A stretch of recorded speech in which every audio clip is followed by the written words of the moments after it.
Hi guys, what are we gonna do today? It's not quite Christmas yet, but I am getting ready for my holiday ornaments. Today we're gonna work with one of the new IOD molds and some more fun paper folding. Let's get started. So the first thing we're gonna do is we are going to use this Baubles mold, and this is my new Christmas IOD mold, and I'm gonna be doing this piece right here. I'm going to be using my amazing casting and resin, and it sets up in 5 to 10 minutes, so I'm going to mix it half and half, and we're going to pour it into this mold so it's ready when we need it. So I am just mixing half and half. And it's really important that you do mix exact amounts or it doesn't set up correctly. So after you've done that, you want to stir this. You'll see it looks very cloudy, and then when it's completely mixed, it will get clear again. So you need to do it really quickly because this does set up very, very quickly. So then what you're going to do is you're just going to pour this in your mold and let it set up.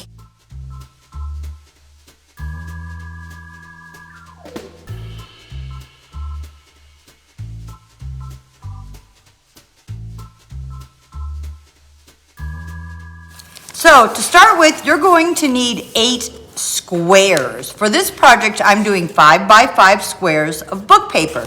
You can use any type of cardstock paper, whatever you would like to use. We're going to be painting this, so I am not worried. I'm just going to use my book paper. If you had a gold paper, you could skip the painting altogether. So we're going to do some basics on each one of these, folding in half, folding corner to corner. Let me show you. We're folding it in half, open it up, fold it in half the opposite way, open it up, fold corner to corner, open it up, and fold corner to corner again. And we are going to open it up. So what we are going to do next is we are going to take just 2 of the corners, and I am bringing 2 of these corners down. So it almost looks like we're doing a paper airplane. Now we're going to take it and fold it in half. Now this right here, we're going to push in. So the open end down here, the opposite end, I am going to take these and push them in. So you can see what this looks like now. Bring these 2 up.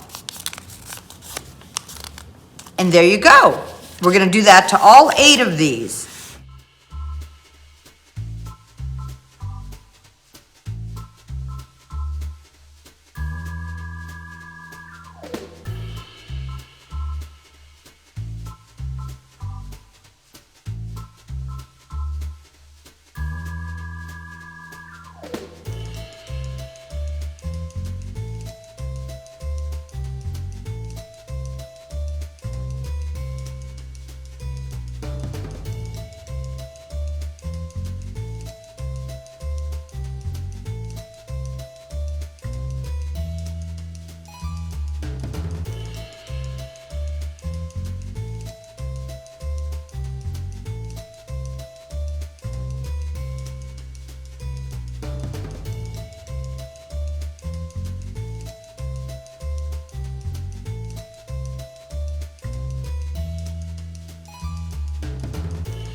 So I did all 8 of these. This is the folded edge where we folded them in, and I want that facing towards my left. So this is the section where it was folded in, and this is the opening back, kind of like the bird beak and the bird wings. So maybe I'll do it that way.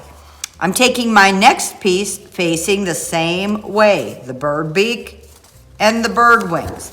I am sliding this flat edge in to here, and they're lining up. What I'm gonna do is take these 2 points and fold them in to that opening right there. Let's grab our next piece the same way. I'm putting like the beak there, going inside, and it'll be touching those folded edges. Inside, flush against the top, taking the back pieces of the one that was there and folding them in to like these open wing areas on the next one. And fold that one in. And I am going to continue around to get all 8 of these. Right up here, I call it like the beak. It's a folded edge. And then down here, it's also folded. So you want to make sure the folded edges are on the top and not on the bottom. Putting the next one in. So whatever is overhanging is going to go in. And it's going to fit fairly close because there's only so much room in here. So you're folding it at an angle so it's going into the center there. And it's only going to go in as far as the other one will let it.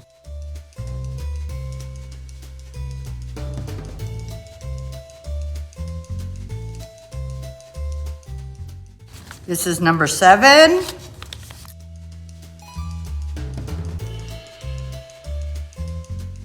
And this is number 8. Same thing. Here's the folded edge.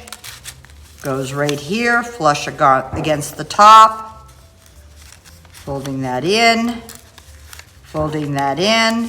And now to join the first and 8th one, I'm going to take the first little beak here, put it inside this last one, and do the same thing. Make sure this is flush against the edge. Carefully open this up and fold those 2 in. So if you wanted to, you would have a very cute octagon frame just like this. But we are going to make this star. Now this is probably the only tricky part about this whole thing, I feel. So what I'm going to do is carefully start pushing. This is going in and up. I'm pushing the sides. So I'm pushing this, I'm pushing it in and up. And the bottom is going in and down. And then you're just going to turn it and start pushing more. But I just continue because eventually you want this completely enclosed. So I am just going to keep pushing into the center, turn it, push it, turn it. Now, if I ever get stuck, I usually notice it's the very, very last one where I've had to push it in, and I just double check where my points are to make sure they're not, because you have a double band in that. That's what it was. And you'll notice that if you get stuck, it's usually the very last one you put in, you put over the center flap, not just inside the flap. Now, if I really wanted it open again, all I'm going to do is slightly pull and pull and pull and push in and push in. And what you should have is a nice center where they all line up together. And there we go. So I'm going to be painting this with my Golden Ticket liquid patina. You can paint this any color you want, or you could just use gold paper or use whatever color paper you would like to. I just wanted this to have an old gold look. So I'll probably just do a coat or 2 of this over this. So I'm gonna let this dry, just do another thin coat on top. I don't mind that some book letters show through. It just kind of gives it a little bit of character. So after this dries, you could also paint the back. I'm not going to on this one, but you know you could paint the back if you would like to. And then it would look very, very finished and uniform. So we're just gonna let this dry. So this has cured, and it just pops right out. And there's a little excess here that you can cut or get off of there. And I'm going to paint this.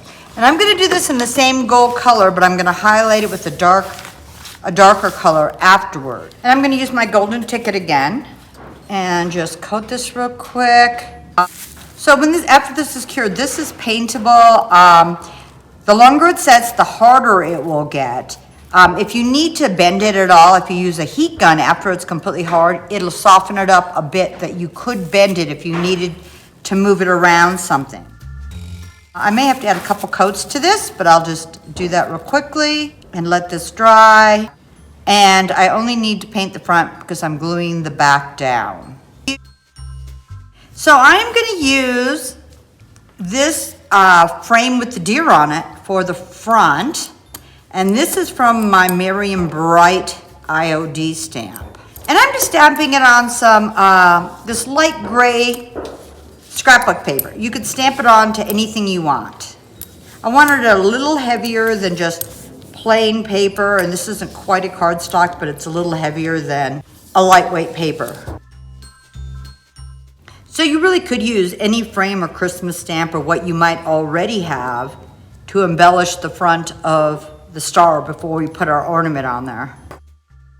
Okay, we are gonna cut this out, and I'm actually gonna cut the words off the bottom and just kind of go around this. Not quite very fussy cutting, but a little bit. So I'm just cutting the words off the top. You can keep as much or as little as you would like.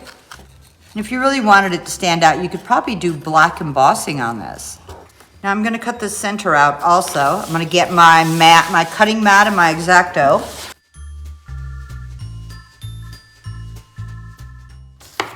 Okay, see if our star is dry. So my star is dry, and I'm gonna stamp it with my vintage texture. This is kind of a large crackle, chippy. It's my favorite piece out of that stamp set.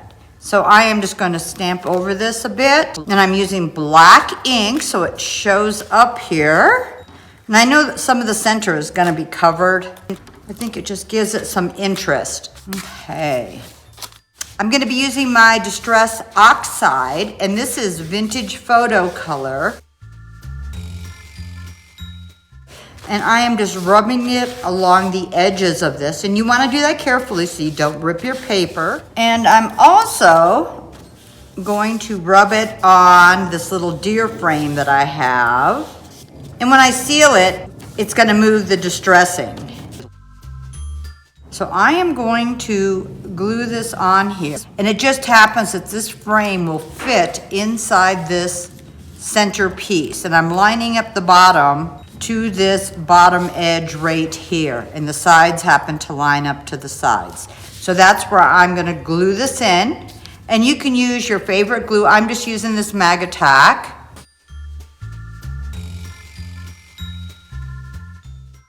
So I'm lining this up to the bottom edge and to these two sides. So the gold paint is dry on this. I'm just gonna put a quick sealer on it. I'm using my Minwax Polyacrylic Crystal Clear. I'm gonna seal this real fast and let this dry, and then we're gonna put a dark color over the top and wipe it back. So my sealer's dry. I am just adding a little bit of this watered down layered chocolate, my DIY paint, over the top, and I'm gonna wipe it back in a moment. Just kind of put it all on, let it set. What I'm really wanting is the dark brown to fill into the little crevices to show all the detail.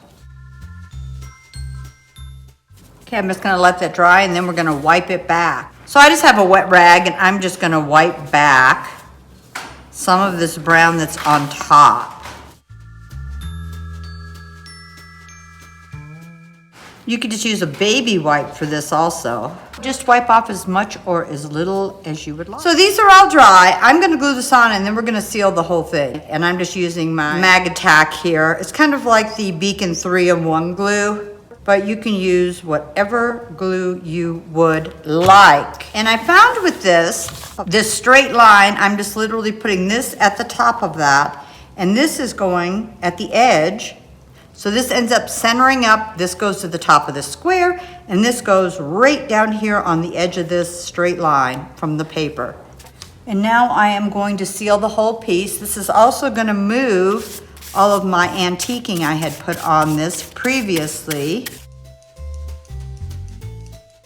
Put a nice coat on this, moving it around.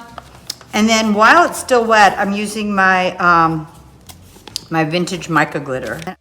And I am just gonna add this in on top of this wet sealer, just to give it a little zing.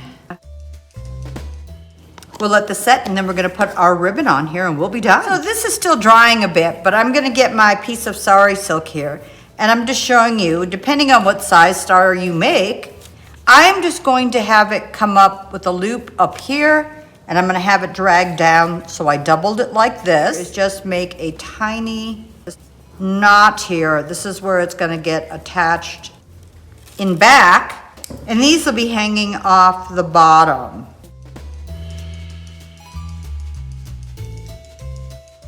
You can just use whatever you've got there. I'm just gonna use the sari silk, and after I've ripped it, I'm gonna put just a little bit of my Vintage Photo Distress Oxide on this, and I'm gonna stiffen it up a bit by using a sealer over it. I'm just gonna let this dry just a little bit. It should dry really, really quickly, and then we're gonna glue it back to the back side of the ornament. So now I am just gonna glue this onto the back. I'm probably gonna put it just below that. And then you can see these hanging down off the bottom. You could cut them all different lengths, leave them the same way, whatever you would like. So I'm just gonna put glue where this knot is and just attach this here, let it set a couple minutes, and then we have our ornament. Hopefully you guys thought this one was easy and the folding wasn't too hard. So if you remember when we had done this orb template, and it was a bit back so you can go through the videos, I just painted it in the same gold, added some black wording to the paper before I put it together, and look how fun this would be. They would go together on a tree. Well, I hope you guys give this a try, but whatever you do, have fun.